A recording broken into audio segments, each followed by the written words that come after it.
Pour parler plus en détail de la présidentielle au Nigeria, on joint notre correspondant à Abuja, Gilbert Tamba, en direct. Bonsoir Gilbert.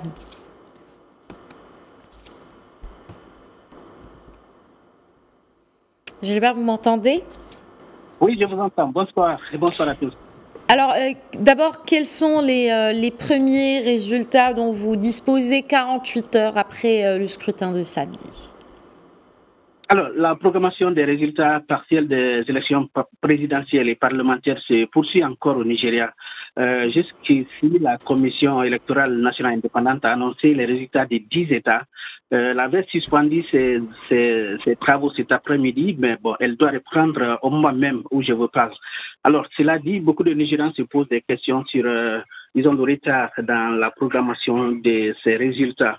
Bon, mais la Commission parle plutôt des problèmes techniques à l'origine du retard et aussi du retard dans le vote qui a eu lieu dans certains États du pays parce que jusqu'hier lundi encore, on votait dans certains États à cause des perturbations qui ont eu lieu samedi. Et au regard des chiffres que vous venez de donner, peut-on dire que le visage du successeur du président Buhari se dessine ou faut-il attendre encore les résultats définitifs pour trancher? Il faut encore attendre parce que le Nigeria a 36 États fédéraux et pour devenir président ici, un candidat doit avoir la majorité dans au moins 25 États du pays. À ce niveau, donc, il n'y a eu que 10 des résultats de 10 États connus jusqu'ici. On ne peut donc pas parler de vainqueur jusqu'à présent. Personne n'est encore déclaré vainqueur. Mais pour le moment, c'est la centralisation des résultats en provenance des 36 États. Mais il faut signaler, vous l'avez dit dans les titres, la victoire de Peter Obi à Lagos, la capitale économique du pays, et grand centre commercial. Une ville donc très convoitée par tous les candidats en liste pour la présidentielle. Et la ville était jusqu'ici sous le contrôle du parti au pouvoir. Et c'est là que réside aussi Bola Tinubu, le candidat du parti au pouvoir, l'APC. Donc, une très importante percée pour Peter Obi du Parti travailliste, qui a obtenu plus de 582 000 voix, juste devant donc l'ancien gouverneur encore de ce même État, Bola Tinubu, qui a lui obtenu plus de 572 000 voix. Les Nigérians ont voté aussi pour élire leur sénateur samedi.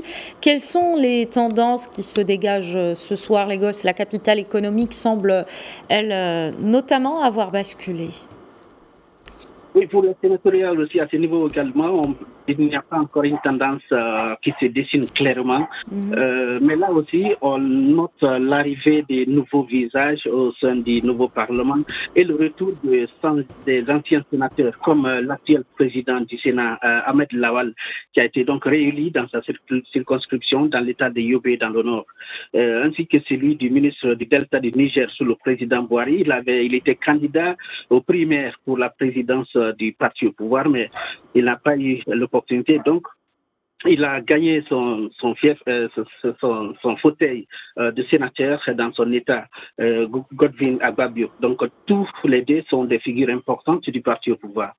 Et ce double scrutin et ces nouveaux élus auront évidemment des conséquences sur la gouvernance du Nigeria. Pouvez-vous nous en parler? Qu'en est-il de l'impact de ces résultats dans la sous-région, selon vous? Le Nigeria est la plus grande démocratie d'Afrique. Donc, ces élections sont cruciales, non seulement pour le Nigeria, mais pour l'Afrique de l'Ouest, l'ensemble du continent et au-delà.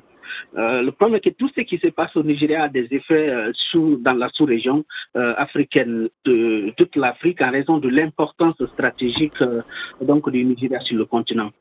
Ensuite, c'est aussi la superpuissance en Afrique parce que c'est la plus grande démocratie, comme je l'ai dit, grand producteur de pétrole et aussi la plus grande économie du continent. C'est aussi le pays le plus peuplé, comme on le sait, avec une population de plus de 200 millions d'habitants. Ensuite, l'insécurité qui prévaut au Nigeria depuis ces dernières années a eu des effets sur le reste de la sous-région ouest-africaine. Donc, cette élection cruciale est non seulement cruciale pour le pays qui est à la recherche d'un leader donc capable de trouver solution à tous ces problèmes qui ont jusqu'ici eu un effet sur le reste de la sous-région ouest-africaine. Merci beaucoup Gilbert Tamba, notre correspondant à Abuja. Merci pour toutes ces informations.